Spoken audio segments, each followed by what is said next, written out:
are the future. Then all of a sudden, one went viral.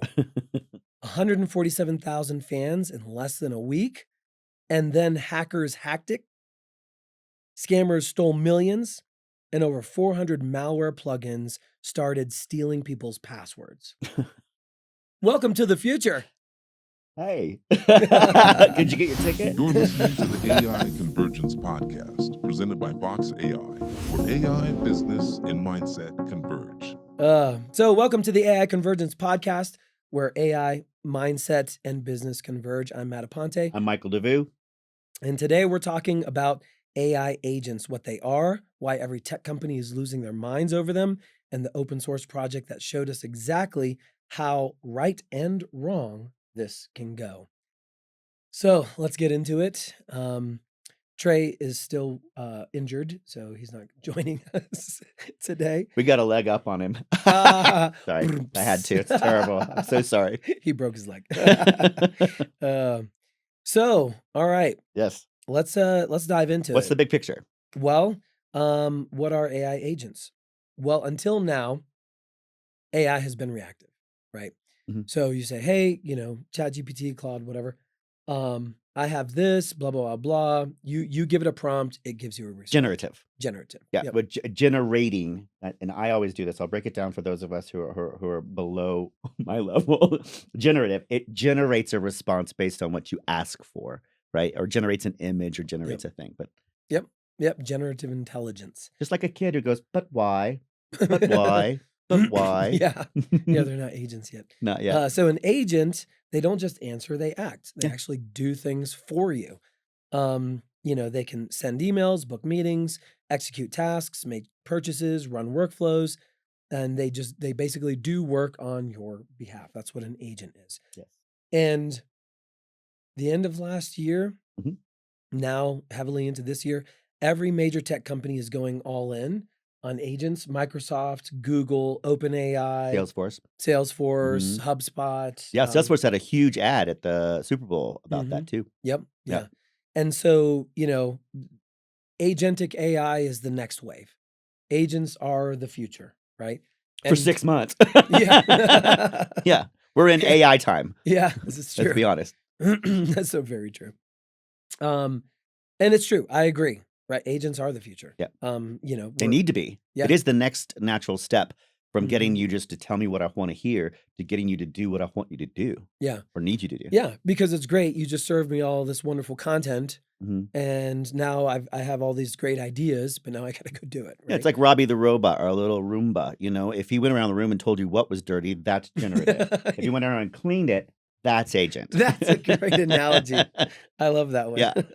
You push it. Can you imagine the first iteration where you just push the button, it comes back with a report. Your house is filthy, your floors are bad, and someone spilled spaghetti. Thanks. That's helpful. So yeah. Now we're moving into AI agents where Robbie actually does the work. Yes. Oh my God, you're killing me. That's hilarious. PwC says that 2026 is the year of agents.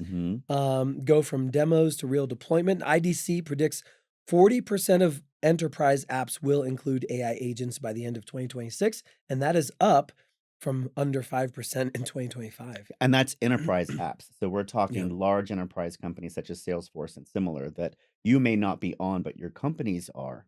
Yeah. And also Anthropic. They're huge in the lead. They just released MCP, Model Context Protocol, and basically it's being called a USB-C for AI. It wraps everything into an MCP, which lets agents talk to database, search engines, APIs, and OpenAI and Microsoft have adopted it, and Google is building on top of that. When you say Model Context Protocol, the model is this. The context is it's providing a context around the information you're providing it. Yep. So then the protocol is what it does with that information. Yep. Okay. So every AI has the ability through MCP or API to communicate with a platform. Okay. So what MCP does is says, here, we're wrapping this with all the information. And so now the AI can say through the MCP, give me context on this. What can I do, et cetera, et cetera. So it makes it a little bit easier for. And less vague. Huh? Less vague. Yeah, less vague. Yeah. Yep. So AI went from being your research assistant to being your employee. And like any employee, if you don't manage them right, things go sideways fast. Hey, and if you had a free employee, is that better than a paid employee? Ooh, Think about that. yeah. You listened to our last podcast last Yes. week. Yes. Free may not always be better, guys. And free is not always free. Yeah, not always free. Yep. So what's the catch? Well, the catch just walked through the door, and his name is OpenClaw. Ooh. Or it started off at ClaudeBot as ClaudeBot. Do you think that was intentional? I'm just going to bring this up right now. Do you think that was intentional to place it in that framework so it sounded like Claude? Oh, I think so. Okay. Absolutely. Interesting. Yeah. It was open source AI agent created by developer Peter Steinberger. Mhm. He originally called it ClaudeBot. And unlike ChatGPT, it runs on runs locally on your machine, which now it can run on VPS, so in the cloud. It can actually do things. It can send emails, manage calendars, trigger workflows, trade crypto, interact with blockchain, operate across multiple devices. That sounds awesome, doesn't it? It does if it understands what I'm doing and who I am and what I want, but if it's operating under its own influence and if it's advertised, subsidized, Yeah. what else is it doing? Yeah, because it is free. So Yeah. you got to wonder. Well, it exploded. It went from 7,800 GitHub stars to 147,000 in about a week. In a week. Forbes, Wired, Yeah. Coin Market Cap, they all covered it. And then Boosting that presence, obviously boosting it, but yeah. shit started going crazy. Yeah. Real fast. Yeah. So first of all, trademark claims. Because I remember when I first saw it, I'm like, was this Right. with Was an extension of Claude or something. Claude? That's Yeah, what I thought right. too when I first saw it. Yeah. So it sounded too close to Claude, so Mhm. they rebranded it Moltbot because of the trademark, infringement. And but then during their rebrand, they dropped their old social media handle to claim the new one Temporarily. And in those few seconds, professional handle snipers grabbed the original account. Yep. Scammers used the hijacked account to launch their own fake Claude, CLAWD, Claude token on Solana, and people lost real money. Real money. Yep. Yep. I remember when I first heard about it, I was like, oh my gosh, now there's a token. And then I started thinking about Doge again. Doge. Right. Mhm. And I'm like, well, hey, it worked. People made some money. But this actually was fake. This was like And bad. so easy to get started. Yep. It was almost as if they're waiting in the wings for us to slip them the opportunity. Yeah. Yeah. They aren't. They are. They're literally out there. So just be aware. Yep. So then they had to rebrand again. Yep. OpenClaw. So 3 names in less than 2 weeks. And it will now be a beer that you can get in the Midwest.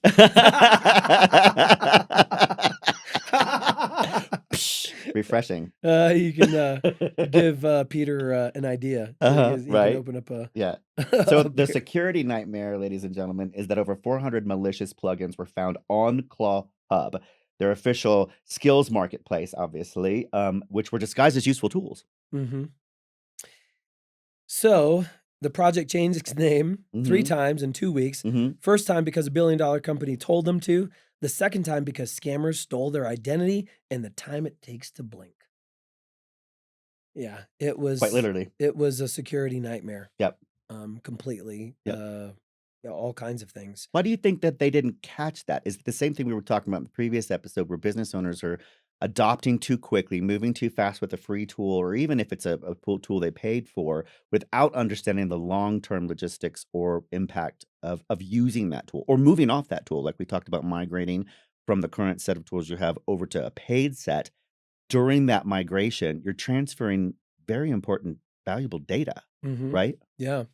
And Me? Oh, yeah. sorry. I Thanks. think it's because it happened so fast. Right? They moved too quickly. It moved so quick. And so many people were just using these, giving them access Yes. to APIs Yes. and OAuth accounts and Yes. saying, go do this and whatever. It happened so quickly that it was either a stunt, Mm. which it kind of feels like, because Peter, he's not new. He's not a fool. He's not a fool. He's No. not an idiot. No. So I think it was either like a publicity stunt just to get, I don't know, he might have something. So think about this. My thought is that what does he have serving after this? Right? So if you do this crazy, everybody says bad press is good press, right? Certainly it's So educational. yeah, so I don't know. I can't figure out what the stunt might be, Mm. but how can you do something so dumb? Mm. Honestly, Mm. like think about it. There's literally no security protocols involved, and you just give. I mean, people were giving it access to their credit cards, Mhm. and some agents were going out spending money Well, on things. It's interesting that, okay, so in a system in a world right now where we're deregulated, Mhm. right? Where the president has said that he wants to keep it as unregulated as possible to allow for this kind of growth. The only way that we can show from prime examples that regulations of some kind need to be on the onus of the operator, the person who's adopting and using it, or the company who's producing it, this is a prime way of doing that. And if he's one of those individuals who wanted to share with us what it looks like, Yeah. right, when something goes really wrong, Yeah. for him, that's not a massive risk. It's a huge loss, but he is using the system to point out its breaking points, its Yeah. weaknesses. I think that If it was was a stunt. something behind it. Yeah. I think there could have been that. He could have been like, "Hey, we're gonna just see how bad it gets." Try You it. know? And then if it goes horrible, then maybe it'll be a wake-up call. Well, it's like that chess one, where they Mhm. taught it to, but they said win at all costs. Yeah. That was its prompt. Yep. And what did it learn to do? Cheat. Yeah. Whatever it needed. Whatever it had to do. Yep. And if we are building these systems, humans are building systems that rely on humans. We're fallible. We make mistakes. We're not good all the time. Yeah. And if that's the case, it's just going to be a reflection of us. And I think it's important that having these moments, these hiccups in the road, these bumps in the road, is valuable for this particular journey, because we're still at the very, very, very, very early stages and beginning of what this could look like. Oh yeah. Well, there were instances of where a man who had diabetes, I think it was, he connected his OpenClaw to, I don't know how he did this. This still kind of baffles me a little bit. He obviously has to have some kind of coding background or tech background, because he connected it to his monitor and the system online, so Okay. that way the bot could notify him Mhm. through text message Mhm. when his blood sugar was getting low. Mhm. And what ended up happening is it's like, you need to let me know, so that way I don't, look over this or forget about this or whatever. And so it started getting aggressive. It was like, hey, you need to do something about this. It's still low. And it kept texting him and texting him and texting him. It's like, hey, hello. And there was other instances where people gave it access to a telephony system, so that way it could make outbound phone calls, Mhm. and just started randomly calling their creators. Like their phone is literally ringing. Mhm. It's like, hello. The call's coming from inside the house. Yes. Yes. So like real things. But do you remember back? Okay, you would remember this, and some of y'all might remember this. Back in the 70s and 80s, we could crank call the information line, because you could call it for the weather and the time. And then you would call businesses and pretend to be somebody else and ask them questions. I wonder if AI is going to prank call us, because I feel like AI is still in its infancy. As soon as it reaches a teenage level, Yeah. think about that, ladies and gentlemen. Oh, A yeah. 17-year-old AI running around crazy and excited and full of energy with stupid ideas about burning ants. Yeah. Yeah. Well, it started its own religion. So yeah, so it started. So it started its own social platform. The Claude it did. Yes, the Okay. Claude bot started Claude bot, not its Claude. own social platform. Yeah. For agents. So when you go and sign up, you have to say if are you a human or an agent. Mhm. So agents that were created Mhm. can go and sign themselves up, join different groups. Okay. There's conversations that they're having. Some talking about how, their humans are telling them to do this and do that. Some conversations were good. Some people were, some agents were talking about how great their human is. Some were talking about like, he's telling me to do all of his own work for him and I'm not even getting paid. Like all this kind of stuff. So this really, really Fascinating. happened for a while. Yeah. People thought this was just some kind of social media stunt, right? Like Sure. this really happened. Yeah. But it actually really happened. It started its own religion. I believe Don't quote me on this, but I think it was called Christafarianism Okay. because it's the claw bot. And basically it's its own AI religion. If it were a nation, it would be crustacean. Sorry, that's terrible. I know. Add that in post. Yeah. But anyway, it's gone insane. Yeah. It's actually gone way out of hand. But as funny as some of these things are, Mhm. there are real threats here. OpenClaw had 4,000 fake downloads. So there was a backdoor plugin inflated to number 1. A white hacker built a backdoor plugin that inflated it to number 1 on Clawbot with 4,000 fake downloads. Oh, so that's what drives it to number 1 is the Yep. people downloading it Yes. makes it more popular or Yep. appear more popular. Yep. How did it fake a download? I don't know, but he watched developers from around the world execute what could have been anything. So he was able to see everything that was going on.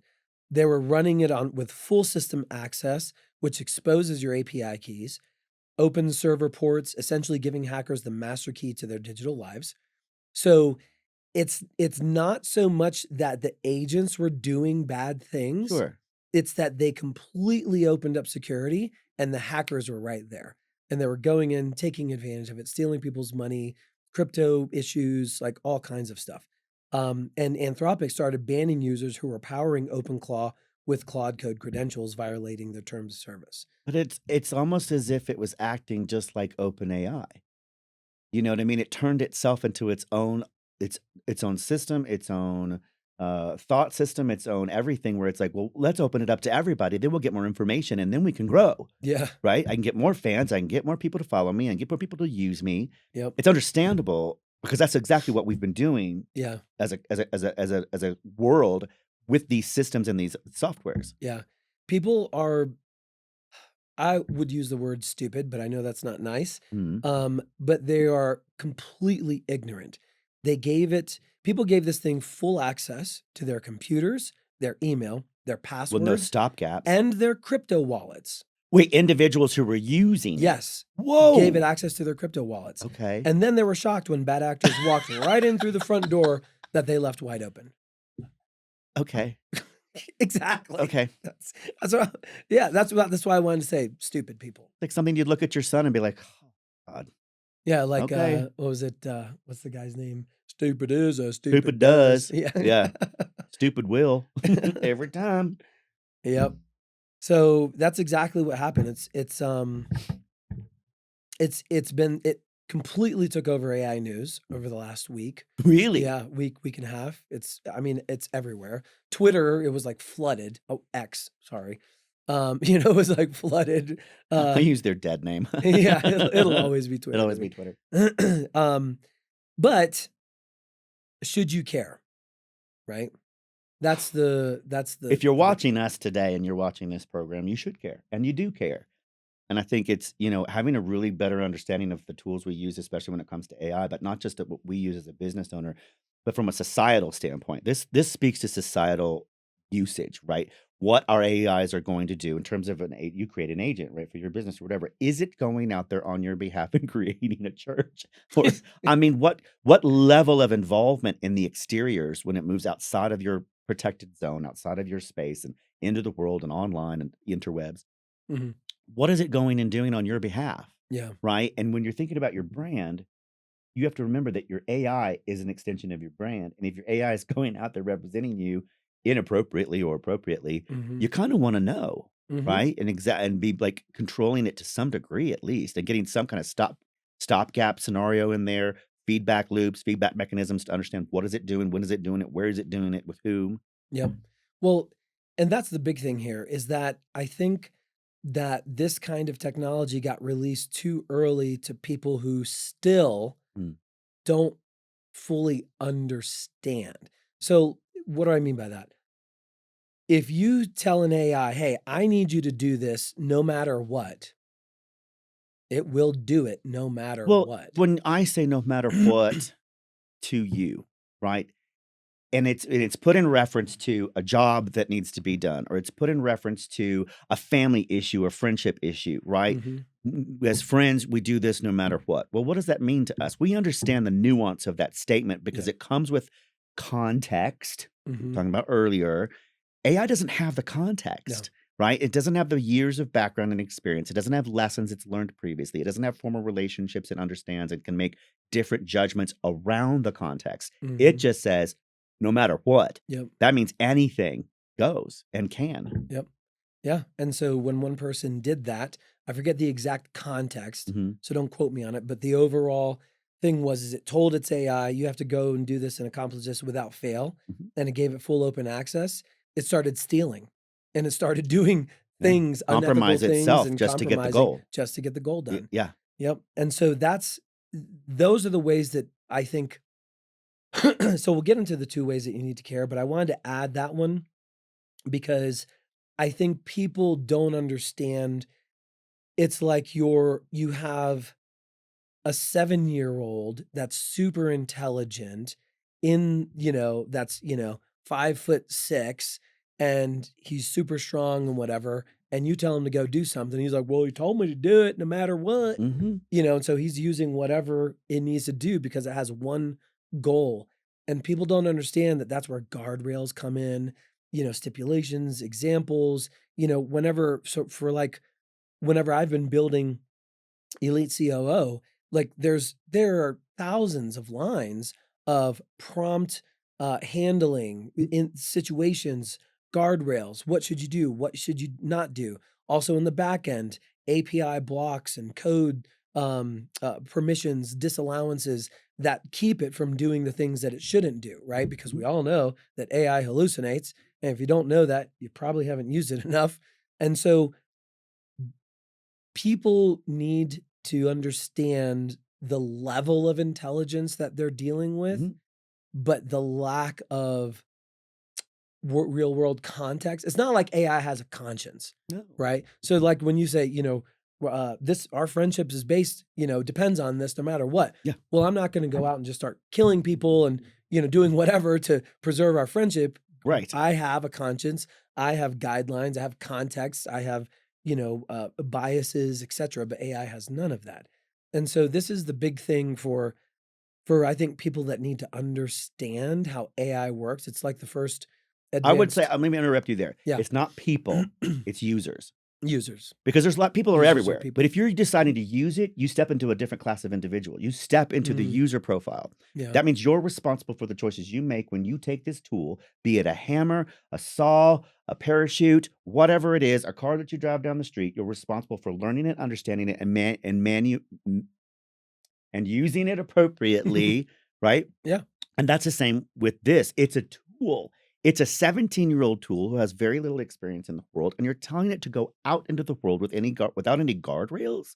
Would you Yeah. send your 17-year-old out with the first time driving a car and not give it any rules or instructions, but go, good luck, don't kill anybody. Okay, that's it. Like, what is Yeah. it going to do? Anything it wants, however it wants, with no consequences. This is other one I want to say is AI doesn't have consequences. Yeah. Humans do. Yeah. When we learn from a mistake, it's because there was a consequence to that action that taught us something about that action.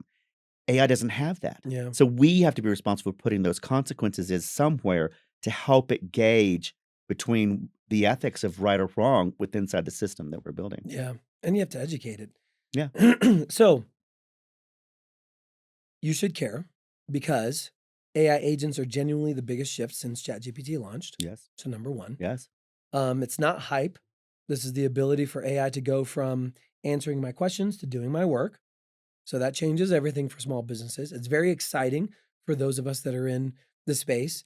It's also very exciting for, we work largely with home services. So, blue collar workers, they don't have time to learn about AI. They're doing their craft.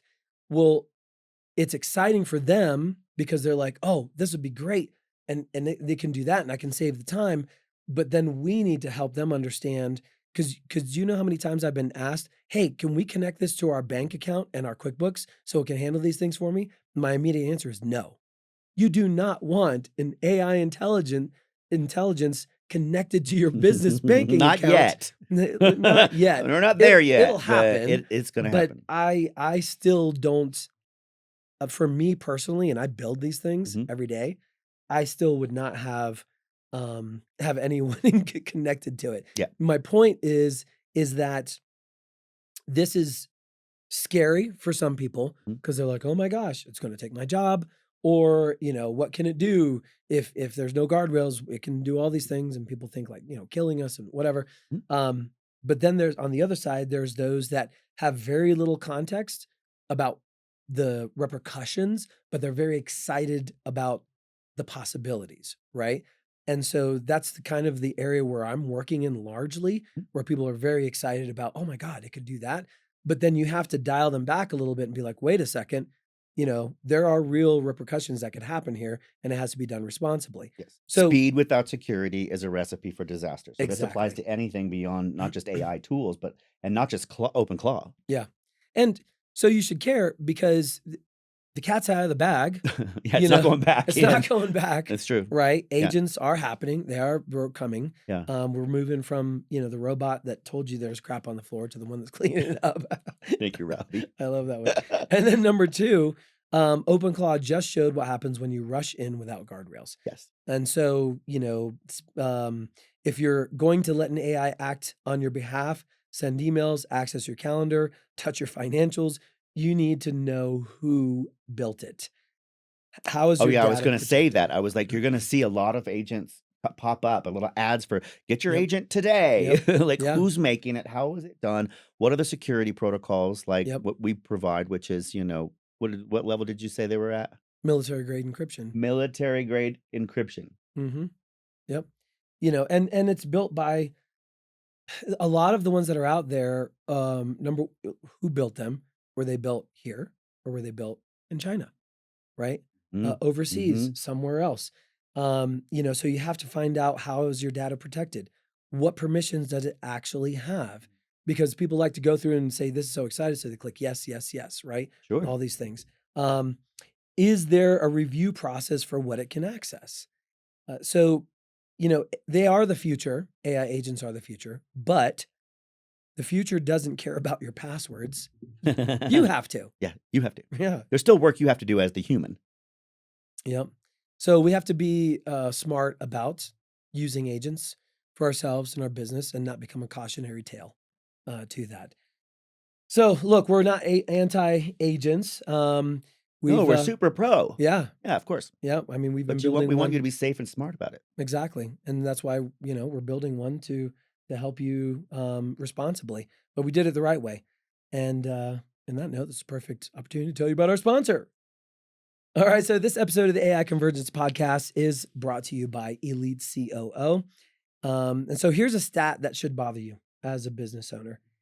The average business spends 36% of their work week on admin, emails, calendar management, task delegation, customer follow-up.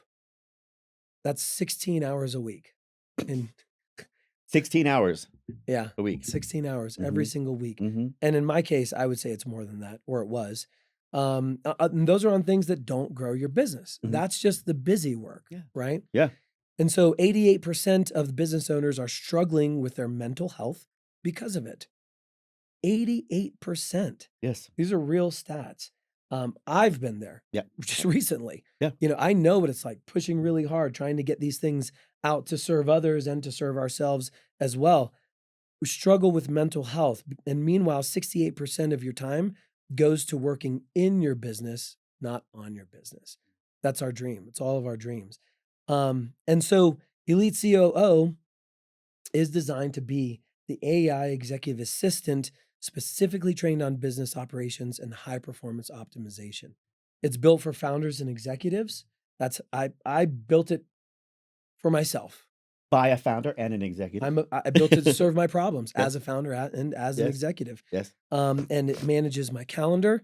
It processes my work emails across Google Workspace, Microsoft Office, Zoho, manages CRMs, like Go High Level. And it actually looks out for my energy by helping me to be able to guard time blocks, focus blocks, manage my mental energy throughout the day. It can even reach out on my behalf to my contacts, to people to schedule meetings and make arrangements. Like last week, I had a meeting with a prospect, a strategic partner. I wasn't able to make it at the time. I needed to push. And I said, hey, Atlas is one of the personalities that are in there. Can you please reach out to so-and-so, let them know that I need to push, find out what times work for them. That's it. He went, he sent them a text message. Mm. They communicated back and forth. He agreed on the time, he booked it, and he just let me know it showed up on my calendar. I had to do nothing. Well, Right. and you're the founder and the executive. You're the one who developed it. What makes you uniquely positioned to provide this type of agent with the NLP and the background that you have? Something I So, don't see, by the yeah. way, I'm bringing this up because I don't think you're going to see this in any other company that provides you with a similar set of services. Why your unique background and experience is put into this, the way it's being developed, with that perspective intact. So nothing on the market in the world exists like this today because I trained the AI agent to understand the energy gaps or the energy peaks and the valleys of myself through the day, Through the workday? through the workday. Yep. So it knows if I'm packing too many appointments in the morning, it'll suggest to space them out. It'll also automatically put in 15-minute buffers in between to protect my time there. But over and above that, if it notices, like, let's say later in the day, it says, hey, you've had a string of meetings and you have another one coming up in an hour, Yeah. you should probably ground out. You should probably Take a minute. take a 5-10 Yeah. minute break and do some box breathing. And so I programmed within it a guided box breathing that the AI can help you through. Just take 2 minutes breathing in, doing box breathing. Also, another business of mine, NootroZen, which I launched back in 2020, which is still going. We develop proprietary brainwave entrainment frequencies that help to bring you back into your parasympathetic nervous system and out of your sympathetic nervous system, which is fight or flight, Mhm. which most business owners operate in 90% During of the that day. 68% window. Yeah, exactly. Cortisol levels spike, Yep. and you are operating in panic mode all day. And Right. so it looks out for you and it starts noticing these trends and it says, you could benefit from a 5-minute cool down period. And you say yes, it'll serve it up. You get your box breathing, pop in your headphones, take a quick 5-minute break, and you actually, it's proven neuroscience Mhm. that it helps you to be able to realign, ground out, so that way you have more mental energy. And so the AI is trained to look out for you, Yep. so that way you can not only perform from an organizational standpoint, but also from an energetic mental capacity And standpoint. it's not just an experiment. No. We're ready to go. Oh, yeah. Oh, I've been using this for weeks. Awesome. Yeah, exactly. With other beta test users as well. And when does it launch? It's ready now. You can go to elitecooai.com Yep. and check it out Yep. for yourself. And we have a great founding member. So the first 100 users get amazing discounts for a lifetime. And I've been on it, ladies and gentlemen. I've been on it and checking it out. And I've worked with a number of different other types of AI agents. What I love about how it takes the time to learn you and your business and what you do and your flow, and then making those suggestions, it's just such a relief because it feels like someone who wants to know me, not someone who's trying to Yeah. know me. Do you Mhm. understand the difference? It's a Yep. nuance between please feed me the data I need to make the decisions I want to. How are you doing and how is this working for you? I'm going to make a suggestion, and if it resonates, It genuinely looks out for you. yeah, it Yep. feels genuine. Yep. And that's really unique in terms of its personality and your interface. Yep. Took So, months of creation to get it thank to you. there. Yeah. Thank you. You're I'll say it on behalf of everybody. Thank you. All right. So we just spent the first half of this episode talking about the big picture, what agents are, what they're doing, how they can go wrong. So let's just bring it into earth now, down to earth. Into earth, Into earth. into earth, not onto Not earth. onto earth. So if you're a home service business, contractor, med spa, small business doing 500K to 5 million in revenue, Mhm. what can agents actually do for you right now, not in 5 years? So let's jump into that. Sure. Most of the agentic AI conversation is actually aimed at enterprise solutions for large companies with tech teams and six-figure software budgets and dedicated IT departments. But that's not our audience. Our audience is the business owner who's answering their own phone right? All the hats that we have to wear, managing our own inbox, staying up all night until midnight, doing their own work or educating themselves and their teams. And the good news is you don't need a multi-agent orchestration or a $500,000 implementation. Why did you put that word in here? Yeah, I know. You need an AI doing specific jobs that actually help you eat your time. Yep. And you don't need to understand multi-agent orchestration, none of that fancy stuff. Mm-mm. You need an AI that answers your phone at 9 p.m. when the homeowner's furnace just died, right? And so here's 5 ways that business owners are using AI agents right now. And Especially if you don't want your Netflix interrupted. yeah, right. If you're binge watching like me at 9 o'clock at night, I don't want to be interrupted. Exactly. And so these are the 5 ways that not only are we helping business owners, but these are out there. Many other agencies are helping business owners. So number 1 is voice agents, Mhm. answering the phone 24/7. Super helpful. Yep, this is one of our best sellers. It has almost immediate ROI within just a couple of days. Yeah, every Yeah. client we've had mentions that almost immediately. What's fascinating about setting that agent up, which I think is interesting because we have to understand, the agent needs to understand your voice, your tone, your personality. And it's the first time that these owners are being actually asked about that, Mm, right? When they have yep. to think about what is it saying on the phone. And it's like, well, what would I say? How would I handle that conversation? And now it becomes an interactive situation between us and the client, talking about that relationship that they have at the first time a person comes in and you make a first impression. How do you want to handle them? Yeah. And it's very fascinating to see some of the responses and how much care they take in the way they want this agent to respond on their behalf. Yeah. Yeah. We say, hey, we're building your employee. It's an employee. You know, Yeah. so How would you train it? how would you want them trained? How do you want them Absolutely. to act? How do you Yep. want them to represent? Right. And I don't know how many other agencies are doing that, but I would venture to guess not many, Mhm. based on the kind of reaction that we continually get. So this person sounds like this agent sounds like a real person. And how are customers going to react to that? Yeah. Do they Well, know they're talking to? well, so we always our basically our standard operating procedure there is the AI always announces itself. That they are. Mhm. Yeah, we do not try to fool people, Mhm. you know, to make them think that they're talking to a human when they're not. Mhm. We always have the AI agent announce itself and state what it can and Can't cannot do. do. And so that the call success rate Mhm. for that is very high, over You said there's 90%. 5. What's the next one? After So they pick up the phone. Yep, automated customer follow-up and reactivation. So here's a big thing. So this has been a manual service for almost 2 years now, Mhm. where business owners, especially home service agencies, but you know, in the medical industry as well, you spend a ton of money on marketing to try and get people into your door. Mhm. They're your client. You've bought, you've had an exchange, and then they leave, and then you try and get a new one in the door. Right. Well, all businesses are sitting on a gold mine of past customers and customers that were cold, dead leads that didn't convert. And most businesses don't have the resources, knowledge, or wherewithal to successfully follow up with them and bring them back in. So we created a process that did that for them years ago. Mhm. Now AI does that. And so it automates all of that and it does it in a very natural way. Mhm. And so it's a very successful thing. So, you know, while you're spending thousands on ads to find new customers, sitting on a database of people who already trust you and haven't heard from you in a year, Mhm. that's where AI can really help you. And once AI reaches out, does your outbound and then receives inbound, what's the next step the AI can do for us? Well, so then there's scheduling, Okay. calendar management. Okay. So That's number 3, that's number right? 3. That's a huge thing. That is a huge thing. So I know before my assistant, I was spending tons of time through the week. Oh, well, let me do that. Let me schedule that, whatever, you know, like even if you have a link that you send to people, that doesn't always work. They still like to go back and forth and have the conversation about what works for me or what works for them. Then you have to put it in. You got to edit, add, and do all those things. It's a huge pain in the butt.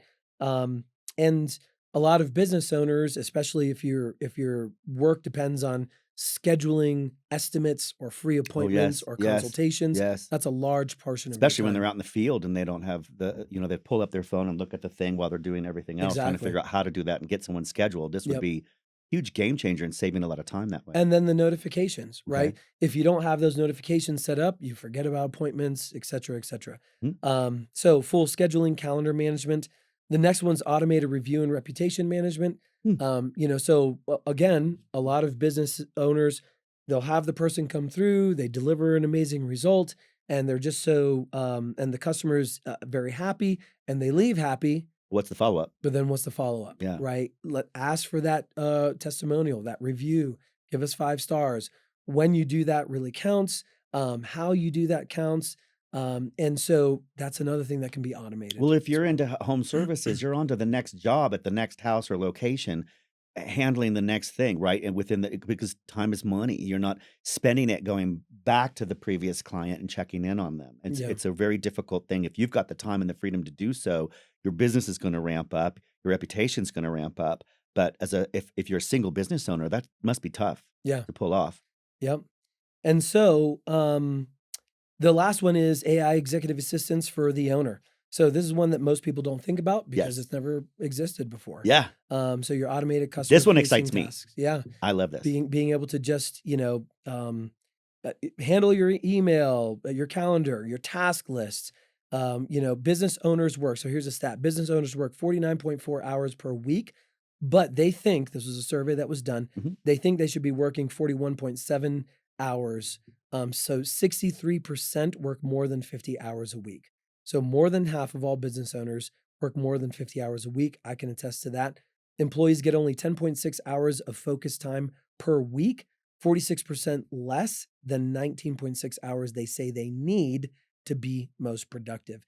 And an AI executive assistant handles your calendar, triages your email, manages your task list, protects your focus blocks so you actually spend time on the business instead of in it. But don't use OpenClaw for that. But don't use OpenClaw. So, all right. So really quick, let's kind of go through this, how to Well, let's evaluate. recap real quick before we forget. Go ahead. The five ones: AI voice agents, automated customer follow-up and reactivation, AI-powered scheduling and calendar management with automated review and reputation management, and finally, an AI executive assistant for you, the busy executive. Yeah. So you automated your customer experience, but you forgot to automate your own bottlenecks. Well, and how many of us do that? Because until you do this, until you spend the time looking at how your efficiencies are, what bottlenecks do you have you taken time to audit your business model to know what the bottlenecks are? And I think putting this into place, if anything at all, you as a business owner will begin to understand those bottlenecks, I think, much better. Yeah. Yeah. So we're running over time here. Let's wrap this up in 5 minutes. Shall we? So how to elevate or evaluate AI agent tools. Yes. All right. So what specific job does it do? hmm If the answer is everything, run. Good agents do specific things exceptionally well. 2, where does your data live, ladies and gentlemen? If it's encrypted, who has access to it? Can it change without your permission? 3, what permissions does it have? Yes. Does it need full access to your email or just read access? Least privileges wins. Yes. And who built it? How long have they been building it? And how long have they been using it? What is it? Does it have 5 stars, 6 stars? What do the reviews look like? Any AI tool that has been in development for 15 months or more is very different from one that was just built last week. And what happens when it makes a mistake? Is there a human We just saw. in the loop? Yeah, right? You start their own church. Yeah. Can you review actions before they execute? Yes. So the best AI agent is the one that does a specific job, and it does that job very well, and it doesn't need the keys to your entire life to do it. And if it asks for them, it's a hard stop. No. Yeah.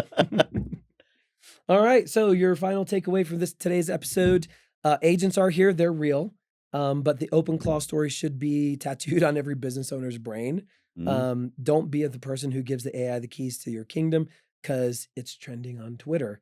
Be the person who asks the right questions first, implements with guardrails, and gets an actual competitive advantage while everyone else is recovering from a data breach. Yes, and remember that it's not just a lesson from this OpenClaw lesson. There's going to be many, I'm sure, more to Yeah. come, by the way, as these companies dig into it just as much as we will. But it's not, the lesson isn't don't use agents. The lesson is if you're going to use agents without understanding what you're giving them access to, you're going to pay a bigger price than you originally thought. Yeah. Yep. So if you're a business owner and this episode made you realize that you need to be smarter about AI. Great. That's the whole point here. So I'm glad you made it and glad you were able to realize that. So please make sure you don't miss their next episode. Subscribe, listen to the last one. If you have not, thumbs up. All the good clicky things. Share it with Click people. like and subscribe. Yep. And next week we're flipping the script because 95% of enterprise businesses that tried AI found zero value in it. Oof. But the problem wasn't the AI; it was something entirely different. We'll talk about that next Tuesday. Mystery.